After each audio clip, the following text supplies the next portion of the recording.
নব্য ফ্যাসিস্টরা প্রমাণ করে দিয়েছে তারা আবার নব্য ফ্যাসিস্ট হয়ে উঠতে চায়। আমরা বলে দিতে চাই, এই নির্বাচনগুলো পেছানোর ষড়যন্ত্রে আপনারা প্রথম থেকেই লেগেছিলেন। সারা বাংলাদেশের ছাত্র সমাজ বুঝে গিয়েছে এই নির্বাচনগুলো কারা পেছাতে চায়, কারা হারার হয়ে খেলা থেকে বিরত থাকতে চায়, কারা নব্য ফ্যাসিবাদের এই দেশে জন্ম দিতে চায়। আমরা বলে দিতে চাই, এই ছাত্র সংসদ নির্বাচনগুলো বারবার পেছানোর পায়ে তারা চালিয়েও আপনারা সফল হতে পারেন নাই।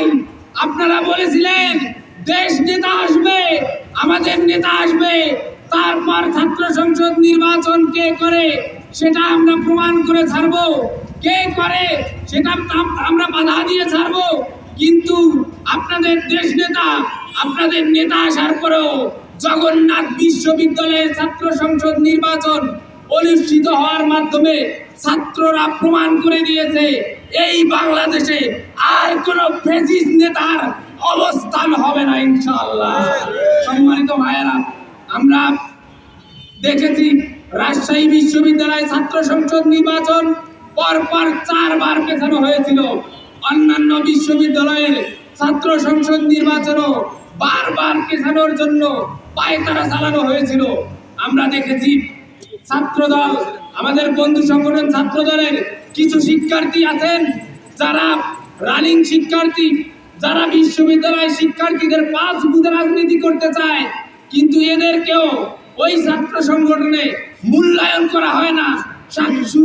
ছাত্র সংসদ নির্বাচনের পক্ষে থাকার কারণে এক ছাত্রদল নেতাকে সেখান থেকে বহিষ্কার করে কেন্দ্রীয় ছাত্রদল প্রমাণ করেছে যারা শিক্ষার্থীদের পাঁচ বুঝে ছাত্রদল করতে চাইবে তাদের জন্য এই ছাত্রদল উন্মুক্ত জায়গা হিসেবে পরিগণিত হবে না।